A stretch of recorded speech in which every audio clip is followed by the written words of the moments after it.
Salut à toutes et à tous les amis. Aujourd'hui, l'écran fantastique. Voilà.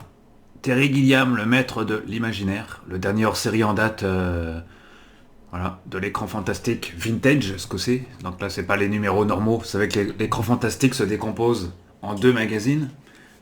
Donc l'édition normale du magazine et l'édition vintage. Voilà. Souvent partagé en deux sujets. Donc un sujet sur Terry Gilliam et l'autre le cinéma expressionniste allemand et son héritage. Deuxième partie, parce que vous avez déjà évoqué la première partie dans un précédent numéro, de James Wells à Tim Burton. C'est le numéro 13. Voilà. Alors, on va commencer par le moins intéressant. Non, le plus intéressant après. C'est surtout le dossier Terry Gilliam qui m'intéresse. Le cinéma expressionniste. Alors, qu'est-ce qu'il y a à dire sur le sujet? Voilà. Non, ça c'est une publicité, ça. Fantastic Con, ah ouais. Salle saison 4. C'est où ça? En Belgique? Il se passe des choses en Belgique.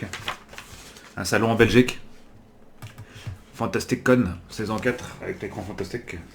C'est le 23 et 24 septembre 2023, il y a encore le temps. Voilà. On voit bien que la nouvelle caméra, les gars. Hein, c'est mieux là, non? Webcam, pardon. On est passé d'une caméra à une webcam, mais bon. Voilà. Alors. Je vais pas tout montrer, parce qu'il y a tellement de pages que ça va être très long, cette vidéo. Alors, moi, je connais pas grand-chose sur ce sujet, hein, sur les cinémas spécialistes des années allemands, et son héritage. Je connais pas grand-chose, à vrai dire. Donc, voilà.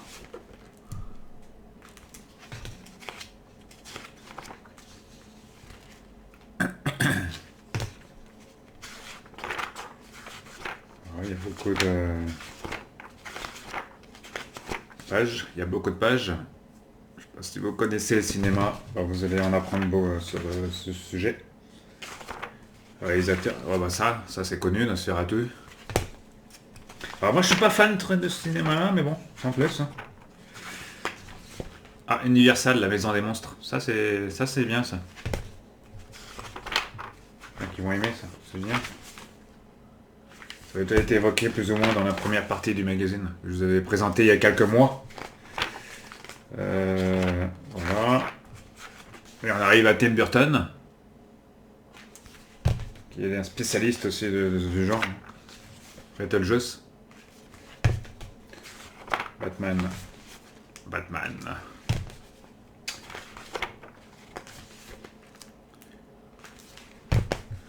Ouais, on reconnaît Sleepy Hollow là, en bas à gauche. Il y a aussi un certain David Lynch aussi. Avec Elephant Man notamment. Entre autres. Qui est un des gros de Twin Peaks. Il termine avec Werner Herzog. D'accord. Henry Selick. Cauchemar animé.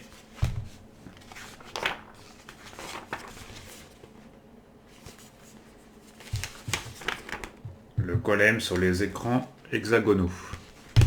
Voilà, sujet. Voilà. Suspiria. Ah oui, c'est récent ça. Enfin récent. Dans l'histoire du cinéma. Dario Argento. 90. DRM. Claude Cabrol, là ouais. Claude Cabrol, ouais. Ah ouais, pourquoi pas. Kafka, oui, c'est vrai qu'il y avait Kafka aussi dans ce cinéma. Hommage. Dans l'hommage de Steven Soderbergh 91. Dark City d'Alex Proyas en 98. Aussi. Nosferatu à Venise. Embrasse-moi vampire. Un hommage à Nosferatu. Ouais, c'est vrai. L'ombre du vampire. Normalement, ils sont bien coupés parce que là on est à 97. On va voir s'ils arrivent à tenir les 100 pages. Voilà, 97 pages. Qu'après on passe à autre chose. Voilà, donc ça c'était la première partie de cet écran fantastique vintage. Toujours dans hors série. Alors voilà. Alors, c'est écrit hors série dans le magazine, mais c'est pas vraiment hors série parce que c'est une fois sur deux. Enfin une fois sur deux. C'est pas tout à fait une fois sur deux, mais c'est à peu près une fois sur deux qui sort le magazine. Presque une fois sur trois, j'allais dire. Le dossier le plus intéressant du jour, c'est Terry Gilliam, le maître de l'imaginaire, l'armée des 12 singes. Brésil en couverture aussi. Excellente couverture de monsieur de qui vous savez. Une excellente couverture. Ils n'ont pas mis les crédits de la couverture. Monsieur Capone qui a dû faire la couverture. On reconnaît style Capone en couverture. Ouais. Très bien illustré, vous voyez. Ça pourrait faire un tableau, ça, c'est joli. Il pourrait faire un t-shirt, hein, l'écran fantastique. Hein, l'écran fantastique, si vous m'entendez. Vous pourriez me faire un t-shirt là-dessus, là, ce serait bien. Un petit t-shirt. Pour le prochain crowdfunding, là, ce serait bien. Allez. On ouvre, donc, c'est Thomas Gimbert qui ouvre le dossier sur le sujet. Enfermé dehors. Sommaire. Bon, ça, je passe. Avant l'indépendance, un Américain à Londres. Ah oui, c'est lui ça. Ça à peine si on le reconnaît. Hein. Enfin, j'ai pas connu à cette époque, mais je suis trop jeune. Mad. Help. D'accord.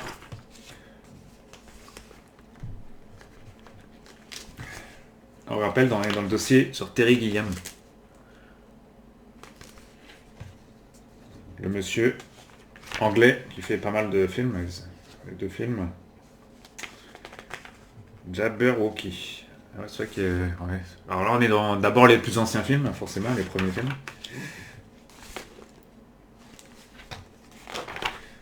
Bandit, autant on emporte le temps. Alors ça vaut le coup si vous êtes fan de Terry Gilliam.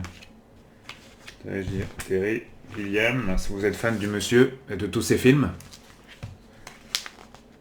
Sean Connery acceptera le rôle d'Agamemnon.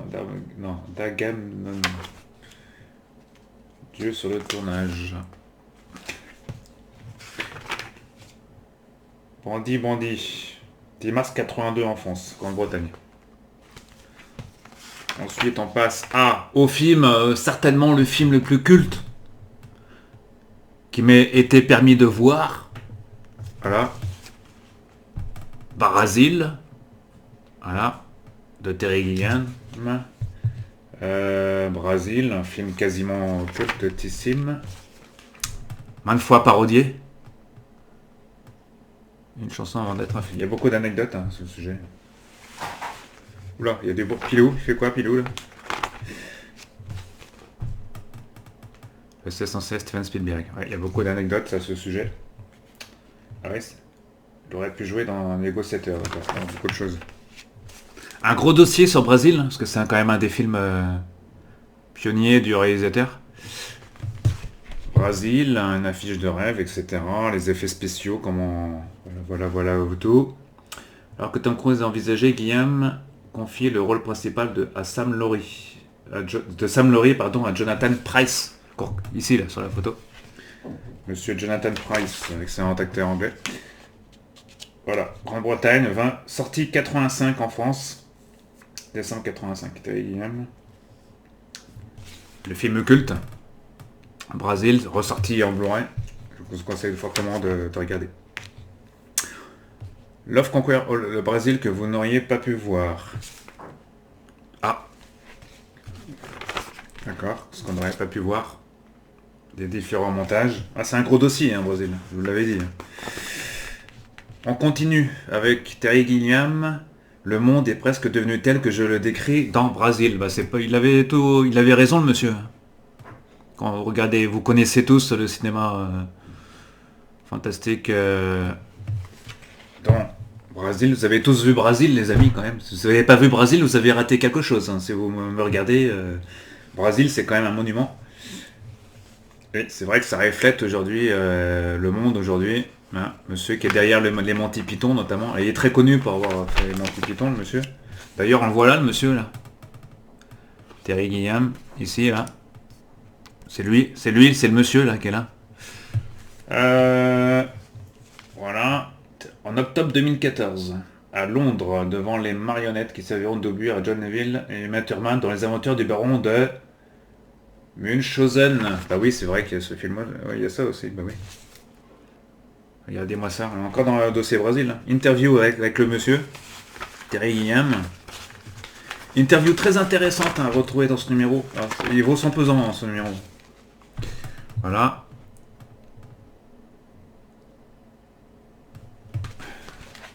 Là, je suis qu'à la page 47 et c'est déjà très intéressant. Les aventures du baron de Munchausen. Autre film culte. Un peu moins connu mais culte, tissime. Voilà, la littérature allemande. Un des héros populaires de la littérature allemande. Ça joint un peu le dossier qu'il y a derrière aussi. Uma Thurman avait un... C'est vrai qu'elle joue dedans, Uma Thurman, effectivement. Beaucoup de... Hop là, pardon. Oula, j'habille mon numéro. Voilà. Regardez-moi ces belles images. Là, on a l'affiche du film. Sorti en 89. En 89, il est sorti. Ah ouais, j'avais 12 ans en 89. Je comprends pourquoi je l'ai pas vu au cinéma. Voilà. Un film culte. Avec, comment il s'appelle, j'ai oublié son nom, le monsieur. Oui, il y a John Neville dedans, oui. Winston Dennis, Uma Thurman, Robin Williams, qui est le roi de la lune, et Jonathan Pryce, effectivement. Il y a du cast dedans. Il y avait du casting dedans. Ensuite, vous avez pas oublié Fisher King, les amis, quand même. Hein, Fisher King, vous l'avez pas oublié, ce film-là, quand même. Le roi est mort, vive le roi. Le roi pêcheur, ouais. Voilà. Robin Williams.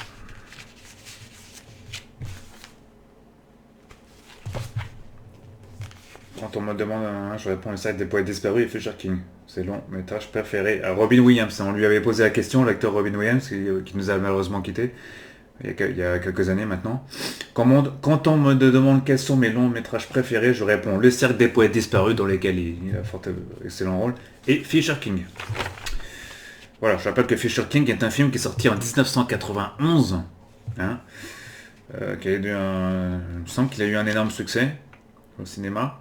Non, je sais plus, fait un outre-Atlantique, ouais. Avec Jeff Bridges aussi, qu'on trouve dedans. Jeff Bridges, pardon, Robin Williams, Amanda Plummer aussi. Amanda Plummer, Lydia, ouais.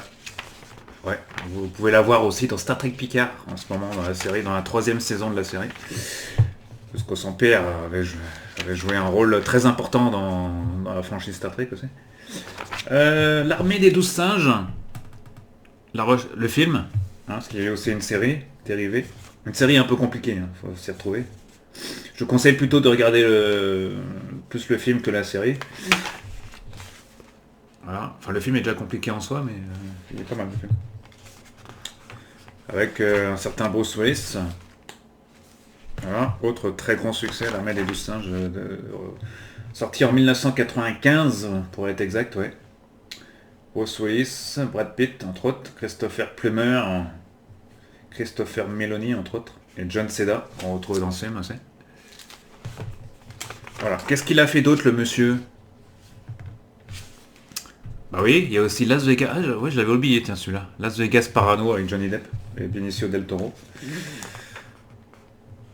Je l'avais oublié. J'ai oublié que c'était Terry Gilliam qui l'avait fait, ce film-là. Sorti en 98 en France. Voilà. Ah oui, c'est William, je sais. L'homme qui savait dire non. Autre, oui. Un intrus à Hollywood. J'ai pas vu ce film, ça, je crois pas. La carte sans visage, autant sur les primes. Ah ouais, d'accord. Non, c'est pas un nom d'un film, ça. D'accord. Alors, on revient sur sa carrière, d'accord. Pour clore le dossier. Bon, on est à la page 71. Hein. Ça pourrait être le titre d'un film, ça, l'homme qui savait dire non. C'est une référence à quelque chose, ça. Le rendez-vous manqué, les batailles perdues de Terry Gilliam. Pourquoi parle-t-on de Watchmen, les amis? Bah, vous le saurez en achetant le numéro, parce que je veux pas tout vous...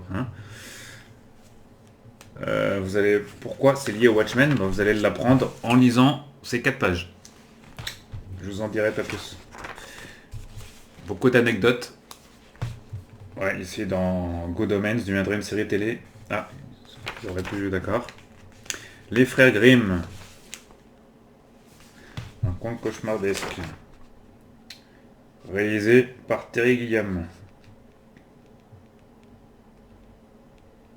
C'est vrai qu'il avait fait ce film aussi.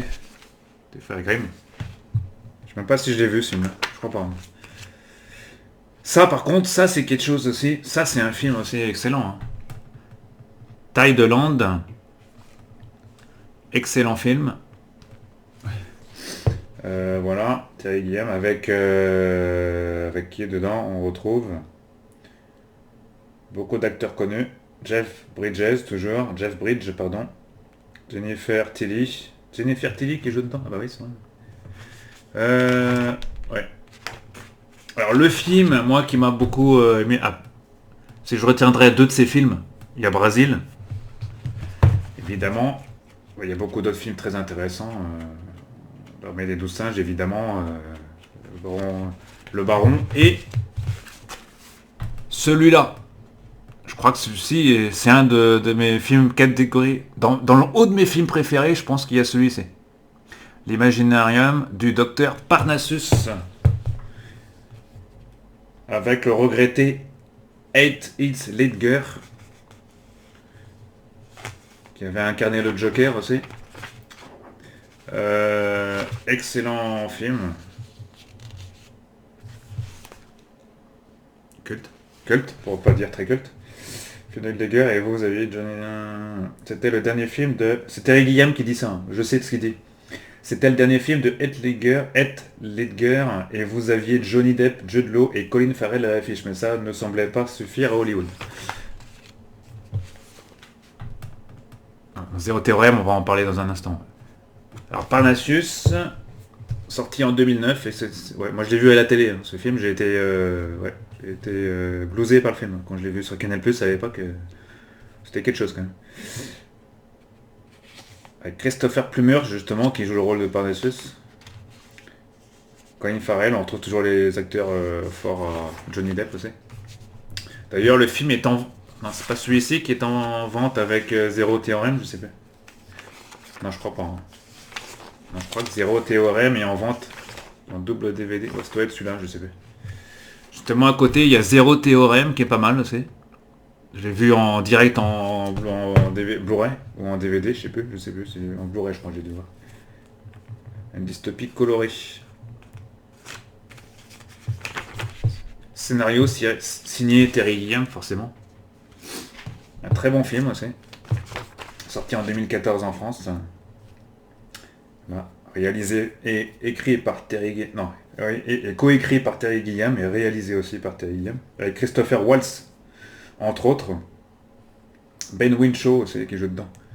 L'acteur anglais Ben Whishaw que vous pourrez retrouver dedans. Si vous ne l'avez pas vu, ce film, il est très excellent ce film aussi. Zéro Théorème. L'homme qui tua Don Quichotte.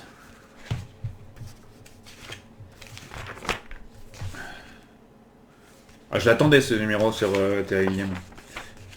Un de mes réalisateurs préférés. L'homme qui tua Don Quichotte, 2018. Avec Adam Driver et Jonathan Pryce.